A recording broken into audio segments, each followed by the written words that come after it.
again, welcome to our Hill Venture Lab podcast. My name is Jaemin Park. I'm a managing partner of the Hill Venture Lab. We have is Dr. Norrapat Shih from Thailand, who's a scientist trained in who's a postdoc in Harvard Medical School and also a biotech entrepreneur, and recently joining us as our Hill Venture Lab venture partner. So it's good to have you. Yeah. Thanks. Okay. So for today, I think what we're gonna do is we will kind of maybe we hear from you, like what's been your biography, like personal journey, from from the beginning to where you are today, and then maybe after that we'll go into like what do you see? Like I mean you've spent I guess was it a few years, several years in Harvard. I mean, not everybody gets the luxury, or the opportunity to do that, right? So I'm sure you've seen something interesting, and maybe some trends, or maybe like I mean, maybe something that we all can learn. Yeah. So maybe Yeah, would you like to start? Yeah. sure. I mean, at the very beginning, I did my undergrad in Toronto, right? And weirdly enough, originally I started, my original interest wasn't really science. I like science, but I started with history, actually. I was a history student, history, Wow. political science. I wanted to do that at first, but I still love reading history, ancient Japanese history, ancient Chinese history. Since you're Korean, I read a bit of the Samguk Sagi. Yeah. But eventually I kind of realized maybe it wasn't like a proper career track or something. It wasn't Yeah, exciting it's hard. It's story. hard. It's hard to be a make a career unless Yeah, and you're like really like specialized. Yeah. I know, and I wasn't good enough at making coffee at Starbucks, so I didn't think I want to go down that track. So so after that, after half a year to a year, I kind of decided maybe I also like science. Let's see how it goes. So I switched to doing developmental bio. Mm. So I did developmental biology at the University of Toronto, and I found it interesting, but I found out quickly as well that I didn't really like basic science. Like what I really love, what I was really passionate about was developing therapeutic drugs. And When um, did you wait? They don't teach you that in school. So, they like, don't. when did you It's start more thinking like that? Well, it was more, I always wanted to do something like impactful, practical, right? And then Mm, going into science, like in my mm. first year, second year, I thought, okay, you know what? I'm going to be developing drugs and I'm going to be like learning how to go into the pharmaceutical industry, all that. Well, well, in classes, it was all basic science, right? As you know very well, like that's how biology was taught. It's still being taught. And Yeah. it's not wrong, but it's just, I wanted something else, something more, right? Right. Um, Now, throughout my undergrad, I actually thought, okay, maybe I'll try to find internship in like a pharmaceutical company or something like this, but it the blockage factor was more citizenship. Actually, I was in Canada, I wasn't Canadian. It was hard to find like a internship or a position, like a job, if you're not a local citizen, right? So this is like a theme throughout the like past 20 years of my life, the problem with like citizenship. But Mm. anyway, after my undergrad, I did my master's at the University of Toronto, and I was looking for a project that was more translational. And I ended up in a lab that was doing developing a zebrafish model as a drug screening method. So we're developing different drugs, testing using the zebrafish embryos. Yeah. Test. Even me when I was studying biology, they always talked about zebrafish. I was like, why you guys keep talking about zebrafish? I guess there's a reason, I guess. But yeah. I Well, remember. I think for a while, and still to less so now, but for a while, a lot of people were thinking like, the drug development industry, there's so much failures translating from molecular hits on the plate, like these binding assays translating it to like like larger animal models, so there's a lot more cost. So why don't we save costs using kind of like a medium throughput model, like a zebrafish embryo, right? So that was the thought at the time. It Mm. hasn't really panned out as I think a lot of people in the field wanted to pan out, right? But it's one of the alternatives out there. But yeah, I mean, after during my masters, I mean, at Toronto, I realized, yeah, I mean, this project is good, but wasn't like truly developing a drug. It wasn't like I was involved. I was developing the models, I was developing purification methods. It was a great learning experience, but I wanted something that was kind of like directly developing a drug molecule.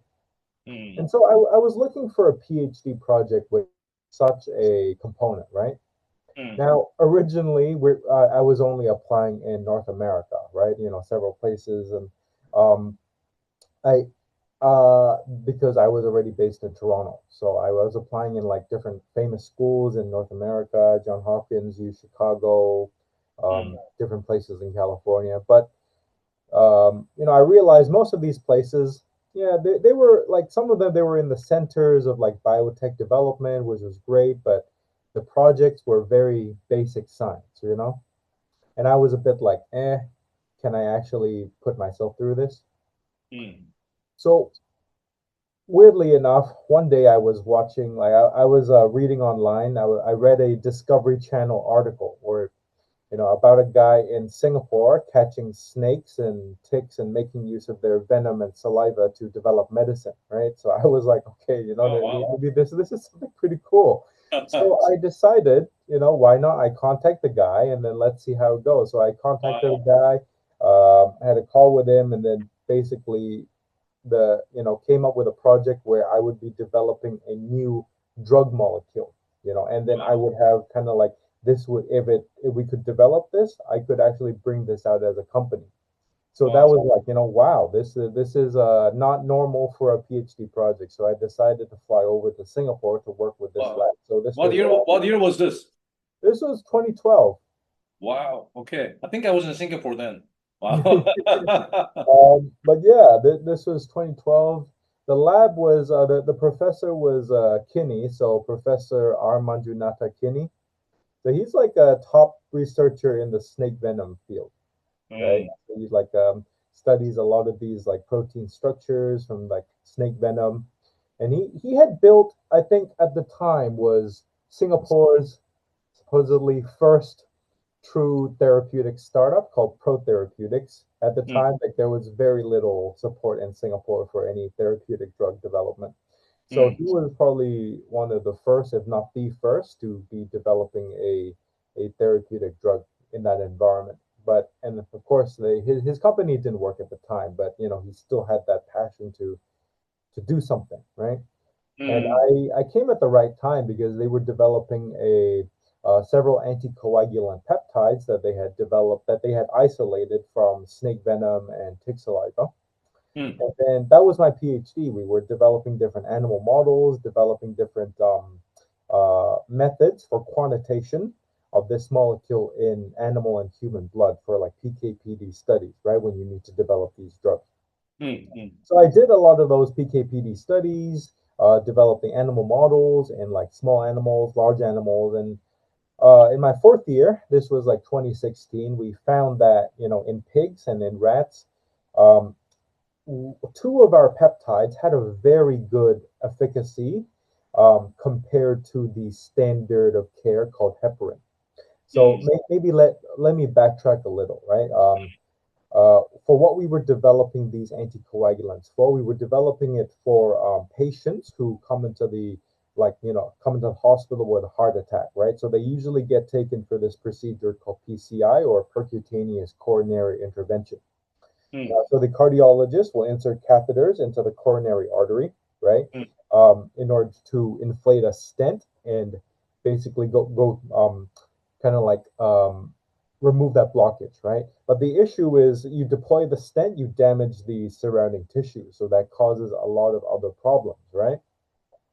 Now, when you deploy a stent, the damage to the surrounding tissue will cause an like another clot formation called an in-stent thrombosis. So Mm. essentially, a lot of cardiologists during this PCI procedure, they inject heparin into these patients, right, to Yeah. prevent this from happening. And Yep. heparin is decent, right? It's a drug that's been discovered and used for over 100 years already. I mean, it's Yep. decently effective, but a lot of patients, a number of patients, right, they get serious bleeding side effects from it, right? Access site bleeding, gastric bleeding, and in some serious cases, intracranial bleeding. Mm. And then, you inject heparin into one patient versus another. There's a very random pharmacokinetic pattern, so it's unstable. And then Mm. you also get patients with an allergic reaction called HIT. So Yep. essentially, we were developing something to replace heparin and to overcome some of these disadvantages. And we found a very good efficacy profile compared to heparin, but also much lower bleeding rate. Mm. So this was like, we spoke with a number of cardiologists in the field, and this was something they were really looking for. Mm. In 2017, this allowed us to kind of like, you know, make, basically made us decide, let's build a company out of this, right? But this was about 8, 9 years ago, right, in Singapore. There wasn't much of a biotech environment at the time yet, and a lot of the investors we met, I mean, they were kind of like, what they were looking for was kind of like, bigger market size, right? Like our peptide was like injectable, right? Mm. So an injectable limited the indication we could go for, you know. But also a lot of what do you call it? A lot of these investors, at least at the time and still today, maybe to a certain level, they were really looking for what they call like a platform technology, right? So something like a CRISPR-Cas9 that you can really apply to so many different use cases. And What year was this? this was 2017. Oh, wow. Yeah, I mean, everybody wants platform. Yeah. Everyone wanted platform, and the thing was, several investors told us like, well, unfortunately, going out to catch snakes and ticks in Singapore wasn't really platform technology, right? It's Oh, it's really about the molecule, right? Not where you get it. exactly. I Yeah. mean, it's snake venom and tick saliva, leech saliva, all these venom, they have an advantage of its own because, like, unlike many of these molecules that we develop as a drug, right? These venom, they're naturally selected, naturally evolved to perform its function. So some of Mm. these molecules, they have super high affinity. So yeah, I mean, we were trying to build that company in Singapore, didn't work. So I joined a startup incubator called Entrepreneur First, and that was kind of like my true first experience building a company. They were more a software incubator, but um, they were kind of moving into biotech at the time, 2018, 2019. Mm. So I built my first, I guess, first official company with them called ET Bio, and they funded my company, gave us pre-seed. But being in Singapore at the time, there wasn't money to do therapeutics. So I've met a co-founder at the time, and we were developing a kind of like a microalgae based air purifier. So it's like a biotechy, hardware device. It's kind of cool, very, very interesting. And we managed to raise pre-seed, but then when we were trying to close the larger bridging to seed round, right? COVID came, and then all the investors, we got some term sheets, and gradually all the investors just like stopped and pulled back their term sheet because it was COVID and everything's just changed. So after that, I moved to Boston with the goal of getting myself into like a biopharma industry, right? Oh, sorry. Going Yeah, back to ET Bio. sure, sure. Oh, you actually have an entrepreneurship in Singapore. Yeah, Was this from A-Star, the technology, or no? it was basically we were building it from scratch, and that was something we found was extremely, extremely difficult. I mean, the whole thesis, I guess, the whole method behind Entrepreneur First as a like startup incubator or accelerator. I mean, they really what they were doing at the time was they were matching people, right? Finding like, and it kind of worked their method has worked very well for AI. They match like a domain expert with kind of like a AI expert, and then like something happens, right? So for us, it they have great companies coming out from the biotech space, but I think for us it didn't really match very well because we didn't really have like very deep background in what we were developing at the time, and that was one thing I learned, right? Like I need to really make use of my deep expertise in something Yeah. to actually build a proper functioning startup. Mm. Nevertheless, I mean, it was a great learning experience, and they really helped me a lot in those years, and I really learned a lot. I think like you know being in Boston, like well, after I moved to Boston, like I built I was at Harvard Medical School, right, in Bruce Spiegelman's lab, and it was a great research environment, right? Yeah, how did you find the opportunity to go to Harvard Medical School? It was very weird because originally I wasn't thinking of doing a postdoc. Mm. Honestly, I wanted to just get into industry, but after I closed down ET Bio, I was trying to like find a position in Singapore, and I quickly realized, yeah, there wasn't much biopharma in Singapore, right? So, and especially, coming back to the original problem, like being a Thai citizen, right? Like you're not everywhere in the world for the past 10, 15 years, they're prioritizing their own citizen, and this is becoming a theme around the world, no matter where, right? So same in Singapore. So I had a hard time Yeah, pushing. a lot of people. I know a lot of people left Singapore, like especially those scientists, those people who used to work in A-Star. Yeah, I know some of them moved to Bangkok. I know some of them teaching at Chulalongkorn now. So it's you, crazy. But yeah, I mean that's what's happening, right? Yeah. you should introduce me to some of them since I'm here Yeah, now. sure, sure. They invited me for a lecture last time, but then Really? yeah, I mean there was some earthquake at the time. I remember there was an earthquake. Oh yeah, yeah, Yeah, yeah, so yeah, they yeah. got postponed. Okay. But Yeah. yeah, I mean, it's a theme, right? Like, like every country prioritize their own citizens. So, for me, I was kind of like a nomad, right? Living in Singapore, it was very hard to get a position there. I interviewed tons of companies, but it Yeah. was in the end, it was like, all right, you're a foreigner, hard to get an EP for you, you know, we don't fill the quota for certain citizens, so it's like, all right. Um, so I started looking for companies in the US, right? Because that's where the biotech is or was rather. Yeah.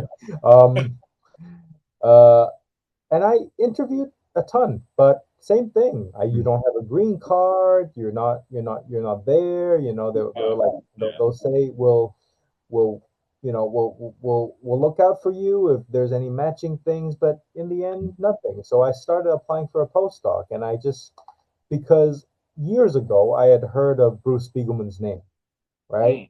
Mm, mm, He's a pretty famous guy, and I was like, you know what? I want to be in Boston to try and get into myself into biopharma. Bruce, I knew his research for a while already, mm, so I'm like, you know what? I'll just contact him. And I guess it was like for Bruce Spiegelman, like he's a really cool guy, but it's also like for him, he's never seen a postdoc like me who like someone like me who applied for a postdoc in his lab because his lab is very well known for basic sciences, right? Very well mm, known for like he's famous for like adipose development, brown fat, kind kind of that work. So he's never seen someone who's built a company and then like applied to his lab before. So he was like, "All right, let's talk to this guy." So I gave a little interview talk, and I guess everyone liked it. And then at the time, there was a just by chance they were mm, developing an assay uh, mm, for a molecule which was they had discovered many years ago, but that molecule was very hard to quantify. mm. So I guess because other postdocs in the lab, other scientists, they Yeah. were kind of like doing basic science projects, right? Their goal was really to get a paper to be able to, find a lab, like find a position, right, as a like a PI position elsewhere. But for me, it was more like, well, I want to do something to get into industry, and this Mm, project was very industry leaning, right? Developing quantitation method. This wasn't a normal postdoc project. So I guess Right, right. for Bruce, it was like, wow, this is like a really good alignment. So just by chance, I got that project and then, you know, ended up moving to Boston. Wow. Yeah, I But mean, yeah, that's yeah, I mean that's like it's not easy. I mean, like also yeah, you're right. A lot of postdocs really targeting certain pathways or some, some molecule, right? So yeah, yeah, it's good that you're going into the more industrial mindset. Yeah. so being in Boston, like, apart from my postdoc project, I was constantly networking. And that was the real like plus side of locating yourself in Boston. Um, I would often go to these like meetings, like like just one public meetings like Mass Bio, this or these organizations would organize networking events where a bunch of people from industry would come. So I would go network with them. And then, one networking event led to like another, and then people tell me, oh, you should join these parties. And then, it was great meeting people. Like I met a lot of CEOs, and this is one cool thing about Boston. Like Mm. the culture there seems it's very open in some sense. Like, I would meet like some CEOs at a party, and then next week I would LinkedIn to them, be like, hey, I would love to sit down with you and get your advice on my career. And they were like, all right, let's meet up in a few days. Yeah. And I That's would go with that, them. And I'm yeah. I'm still in Very contact. different from yeah, very different from a lot of parts of Asia where we Very can't do different this. Yeah. from when I was in Singapore. I mean, Singapore has its plus Singapore side, is still of okay, but course. yeah, yeah. Singapore, I would say a bit better than Thailand, a lot better than Yeah. in terms of that. But Oh, it, yeah. it was more like I remember it's like to get advice from top level people, you have to go through layers and layers of people, and it is not easy, not easy. Yeah. Yeah. So I this is why like when I meet people like you or Steven, like I'm very appreciative, because like you guys actually like are okay talking to, you know, like someone like me, right? So like giving advice Well, and be like, we're all on the same boat. We're all on the same boat. but Yeah. I appreciate that because I know like in Singapore, like a lot of people, a lot of very successful entrepreneurs, investors, they don't spare time to talk to many people, outside of theirs. They don't go out of their way to kind of like Yeah, talk. there's some people like that. Yeah. I mean, it's not like a fault. It's not like Mhm. they're doing something wrong. It's like it's their time, right? But Yeah, it's kind of like I'm just telling you, it's a very different environment in Boston. true. That's true. um, but yeah, I mean, being there 3 years, I networked a lot. And oh, the last year or and a half that I was in Boston, I saw an opportunity to build another company because my professor in Singapore had come to me and be like, "Hey, you know, compared to 2017, now we got more peptides ready. You're in Boston now. Why don't you do something about it? Right? Mm, Why don't you take these peptides to develop?" So I decided, all right, let's just explore this. mm, I went ahead, started building a company, met a co-founder through this Nucleate program. mm, And through the program, by being in Boston and doing the program in Boston, we meet a lot of very good like advisors, right? Um, one of our advisors, I mean, I can name him. His name is Arthur Hiller. Arthur, like he's amazing, amazing guy, and I'm still in touch with him today.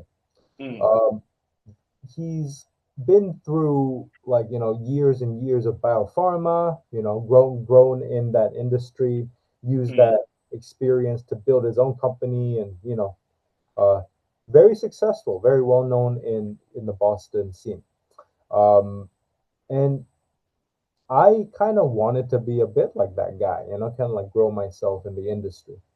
mm, And but unfortunately, I think past year or so, more than a year, I think the environment has really changed, right?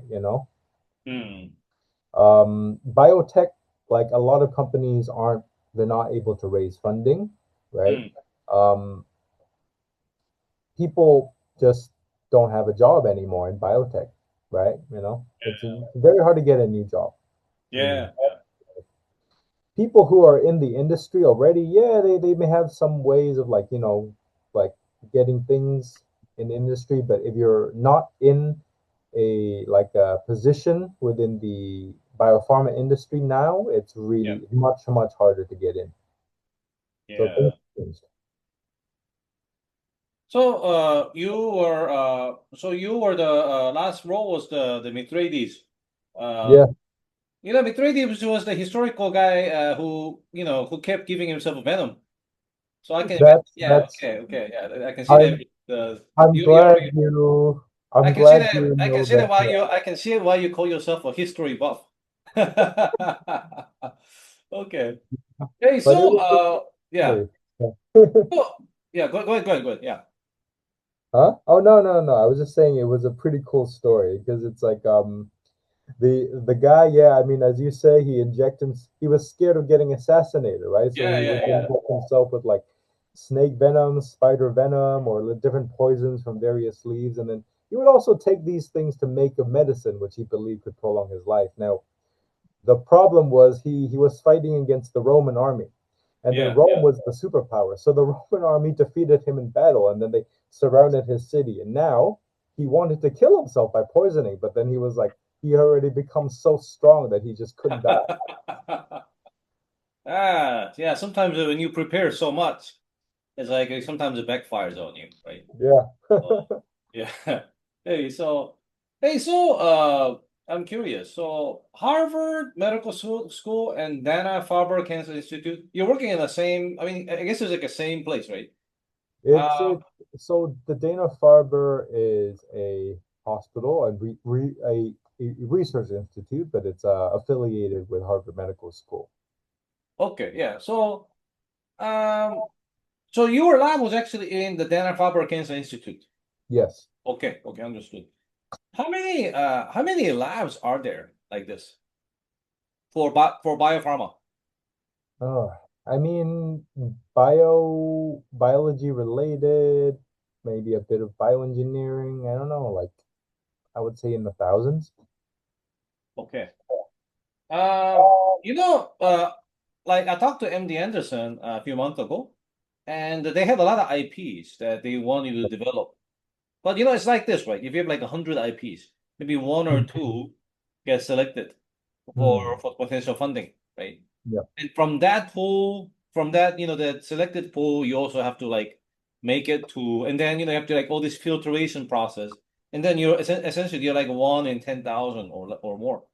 So there might be some interesting IPs in Dana-Farber Cancer Institute, which hasn't seen the day because maybe there was not the right person pushing it and there was no money.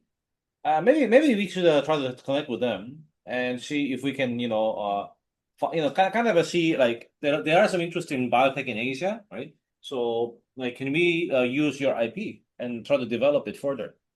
So that'll be We interesting. definitely Yeah. could. I have the exact contact, Okay, so we can do that. so So that's something we we can can do after definitely set the it up. we can do that after the call. Yeah, Uh, sure. so going back to the whole place, like how many labs are there and what are some famous ones, in the biotech for the Harvard Medical School, Dana-Farber Institute, the whole ecosystem. I mean, there's a lot of famous labs. Depends on the field. I mean, like for my field, I think Bruce Spiegelman is probably one of the key players, right? For fat metabolism, kind of things like that. So, but if in that environment, a lot of well, since you mentioned biotech, I mean, a lot of these professors, like, they have companies, they're advising companies, if not have their own, they're developing their own things. And it's Mm, versus my time in Singapore or, coming back to Thailand and seeing the environment, it's a much more kind of like coordinated what do you call it, environment where like the VC funds, the investors, they would like have deep relationships with a lot of these PIs. A lot of these PIs would be kind of like developing things that the market would need, because they talk to these investors constantly. They know what's going on in the field. So there's much more of that. In Boston than Singapore.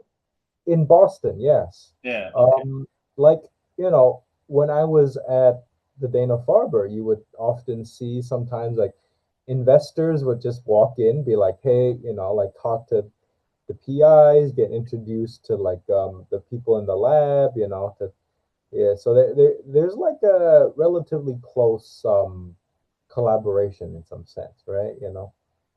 I mean, I being there, like Bruce introduced me to, some of these VC funds in Boston as well that he was involved with, some companies, and he introduced me to different people in the Boston scene. So a lot of these PIs are actually very decently connected in industry.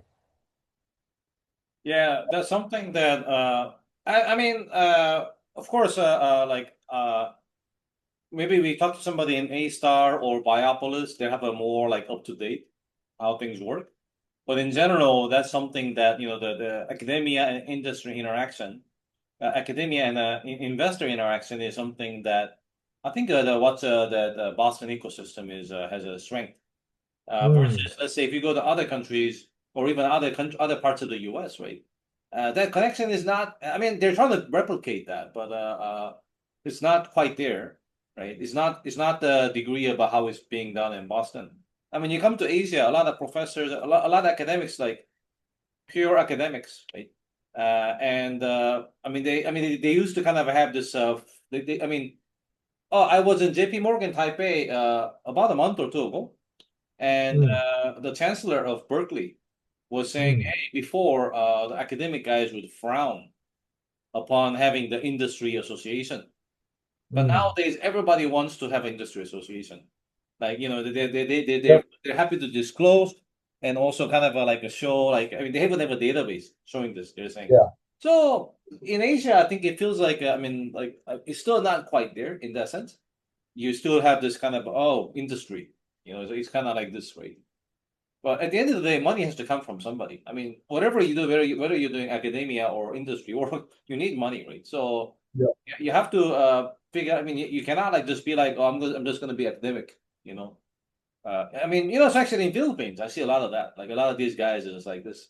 Like from their top schools. I mean, of course, Philippine ecosystem still not mature for biotech innovation. But how about in Thailand? What have you seen so far? Yeah.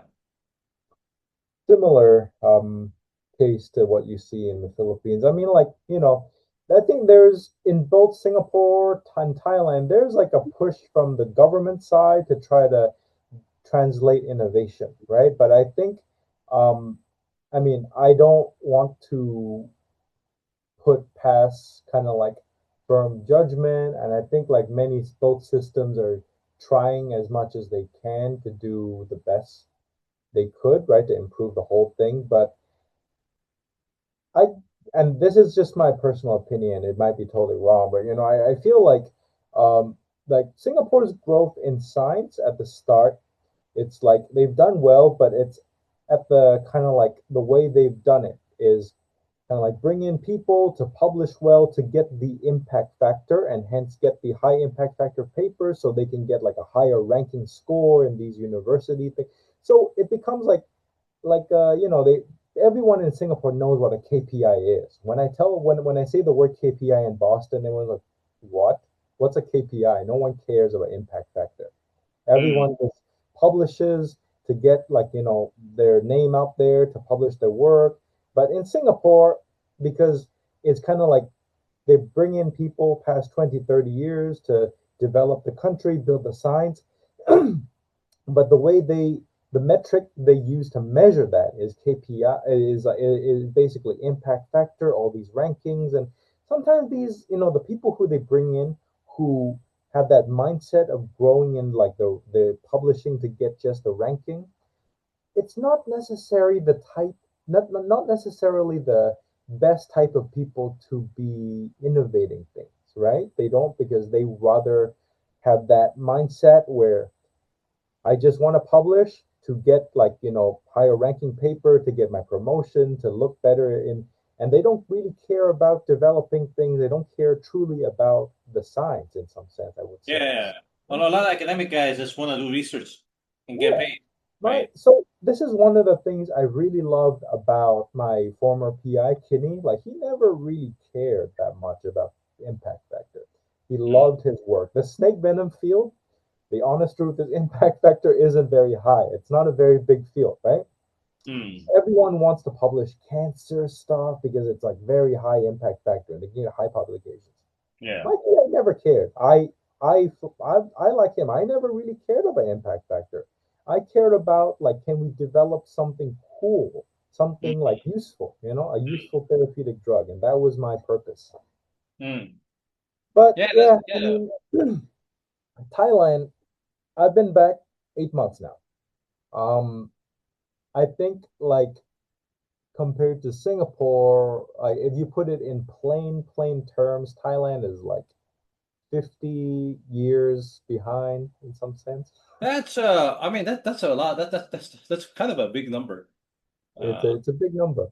And I mean, in some sense, it's kind of like, Singapore, they've tried hard, they put money, they've made mistakes and still making some mistakes, I would say, but there's an effort there and they're trying. I would say Thailand's effort, it's like sporadic. They haven't, it's like top people want to do something, policies don't get maintained, Yeah. it's, and since I've been back 8 months, I've kind of like been asked to advise certain companies. I've like been asked to give certain talks at different institutes, and I meet people. I went into like one company to really help them, and then maybe even consider working with them. But it's like you see a lot of structural issues, um, cultural issues to some sense, right? Singapore, right? There's like a very like it's decently more open, right? A lot of the entrepreneurs in Singapore, they're not Singaporean, right? I mean, you're in Sing, you're once in Singapore. I mean, they've taken a lot of people from the outside, Yeah. Yeah. to kind of grow their system, and that's benefited them quite a bit. Mm. Thailand, it's not the same. I mean, like, despite they say Thai culture is very nice, very open, but behind the scenes, there's a lot of, I would like, politics, I would say. Mm. Who doesn't fit in their culture, who fits in their culture. They don't. They're very exclusive of who they take in. That's true. And the thing is, it's not like Thailand doesn't produce great scientists. There's a lot. When I was at Harvard Medical School, I met a number of very smart Thai people, like brilliant people. Mm. Do they want to come back? No. Why? I meet Singaporeans. I meet Singaporeans, and they say, yeah, they'll consider going back because there is still something for them to do in Singapore, right? Yeah. There's A star, there's like positions they can get. Thailand, I have friends in Boston. They come back, they they say like, if I don't have to come back, I won't, because they come back, they have to deal with the politics, Yeah. the hierarchy, Yeah. you know, and then the funding is minimal. So they're just like trapping themselves. All this experience they gain everywhere, they come back and they can't do anything. In Thailand, the system attracts people who, frankly, aren't great scientists, right? It's like they're great Thai scientists. They just don't want to come back because they come back, they deal with the hierarchy. The people in the existing system, like at the top of these scientific hierarchies, aren't exactly great scientists. And then, of course, they don't want to, because of the hierarchy, they don't want to hire people who are like great scientists, right? It might upset the system. It might upset their why. Yeah. So there's Yeah, some more politics. There's some more politics. I mean, definitely in other Asian countries. I mean, even in Philippines, I see like, is it? I mean, especially in Philippines, it's like more about like who you know than what you know, right? So, I mean, I'm it's sure this similar. happens in other Asian countries as well. It But does. It yeah, that happens everywhere, but I think it's more about resources, right? Because yeah, when resources are tight, people guard what they have, and ultimately, as humans, everyone looks out for themselves first, right? Yeah, Why of would course. you, for some of these old professors in Thailand, like why would they invite in kind of like people who are kind of like may change the system, because changing the systems mean they might have to change Yeah, if they these lose their job. yeah, right. So it's rational that they're thinking that way. Yeah, it's okay. Hey, so Boston, right? Like, you were there. Like, has it changed recently? Like, hey, what do you hear out nowadays? What kind of things are they? What are some of the things that they're talking about, and what are Well, changing nowadays? Yeah. last I spoke to my former company advisor in Boston. I mean, they were just saying it's like almost impossible to raise funding, right? And then like the growth in biotech is now really in China. Oh, yes. They're I not. hear that all the time also. And Huh. I mean that there's a reason you hear that all the time. I mean, there is a truth to that, right? I was in Shanghai a couple of months back, just to like I was interviewing for a company, and then a VC fund kind of like invited me over for a meeting just to like kind of like get to know the environment. So I went there, and then there's tons of like people in the environment, people like there are tons of people in that biotech ecosystem. I mean, it's really growing. They're doing great things. I mean, they were 10 years ago, they were doing like Me Too drugs. Now they're starting to like develop their own first in class Mm, molecules. yeah. So the why is there a funding shortage? Why are there not enough funding in the biotech in the US now, even in Boston? Why is that? So a lot of people would blame, the guy in like the people in power, I guess, since the previous election. But I think it's been a trend even before that, right?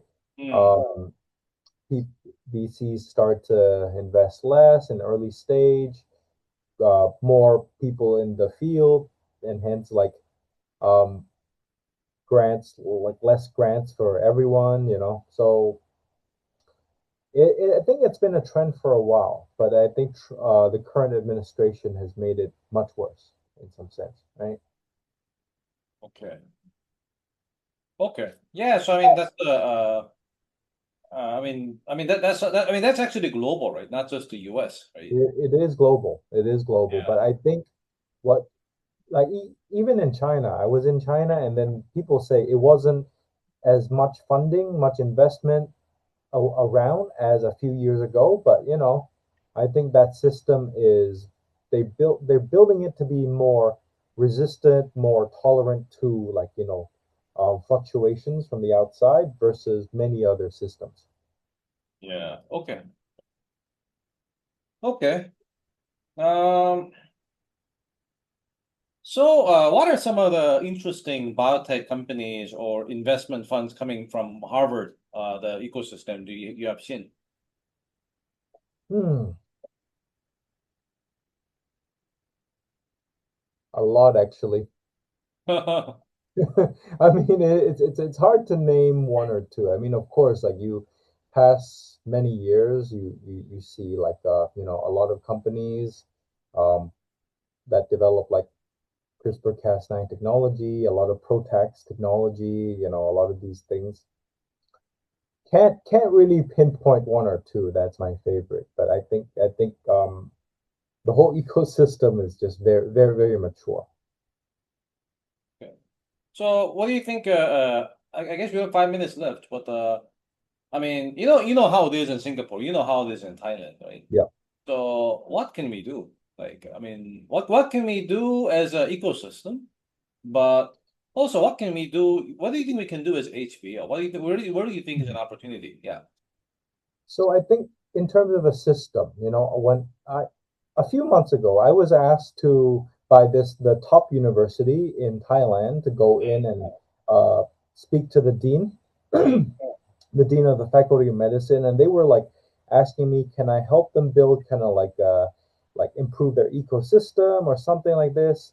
And then people were saying like, should we copy Boston? Should we copy Singapore? And I'm just like, you know, I think first thing before a lot of people would think like, can we just copy them? But the problem is we have to understand ourselves first. Like a lot of it comes from culture, you know. Um, China's rise in biotech isn't about copying fully, right? You know, it's not about copying a model. It's like I've worked with many Chinese people, a lot of Chinese friends. There's this internal ambition to get things done. You know, there's a drive. And I think it's that ambition that's missing in Thailand, really. And I don't think you can change that. So I think it takes effort to understand what we have, and whether in like in Thailand or Singapore, like what's our base culture, what can we do to fit the system? Like you're not gonna build a system to beat China. You're not gonna build a system to beat the US ecosystem. Can you Mm. build something to fit in their workflow that we can still add value? I think that's the main thing to understand. And I don't have a clear answer for that. In terms of HVL, and you know, I think what you guys are doing is actually pretty good. I mean, so far, I've been with you not so long, but I think you're tackling something which there's a need there, right? Because there's a lot of, from what I know, there's a lot of investors around here. They're interested in biotech. They don't really know much of biotech at all. They don't know what it is. Yeah. They're just like they've made money from the traditional businesses. They've made money from the software industry, but they really don't fully know how to assess biotech companies, right?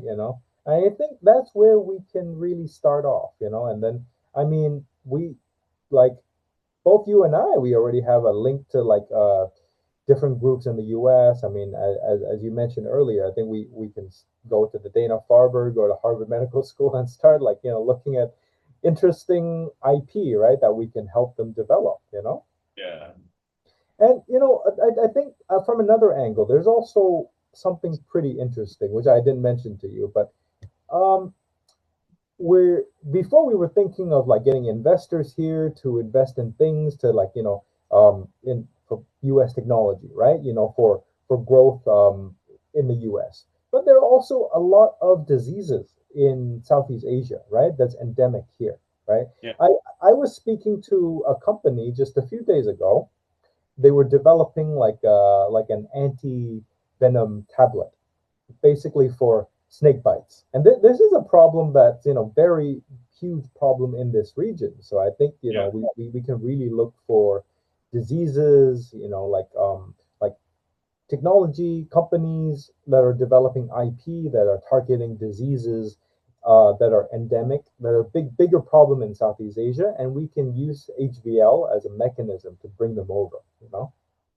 Yeah. Yeah. For sure. Yeah. So I think a lot of opportunities. I mean, you're right. I mean, like this is kind of like the white space. But yeah, I mean, at the end of the day, like I think we need to be able to get like funding. Funding is a big issue. Mm. That's just from my point of view. But yeah, I mean it's I guess Thailand and Singapore also kind of doing their own thing. So how can they collaborate better, right? So Yeah, I think like this is why HVL is going to be pretty useful. I mean, if we like build a bridge across these countries, right? yeah. Well, good. Yeah. So we look forward to maybe spinning one into a successful biotech startup.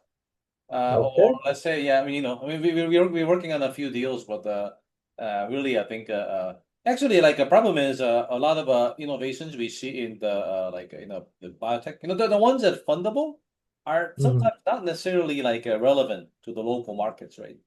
Hmm. So it's kind of hard to connect that, you know. So yeah, I think this will take some time. Yeah. So. Okay, well, good. Thank you very much. I think that's been a very good session. You shared a lot about your journey. I mean, I had some kind of I have some some common experience because even me, like when I was moving from medicine to industry, right? Same thing. Like a lot of I had a lot of postdoc friends who do the same thing. Yeah, so I think there's some fundamental structural issue, in the science community, right? And also structural issues in our part of the world. And yeah, maybe hopefully you can, bring the change to Thailand. Since I come back, I've stopped thinking of trying to bring change. I think like sometimes change doesn't happen with just one person, right? It's like requires a whole system to work together. And if it doesn't happen, it's not going to happen, right? Yeah. Well, we build a community, so Yeah, hopefully we can do this with the HVL. Yeah, yeah. yeah. All right. Well, thank you very Okay. much. Hey, thank you very much. Okay. Again, everybody, thank you for joining our HVL podcast. And yeah, we look forward to seeing you again next time. Thank you. See you. Okay. All right. Thank you, Shi. Bye bye. Okay. So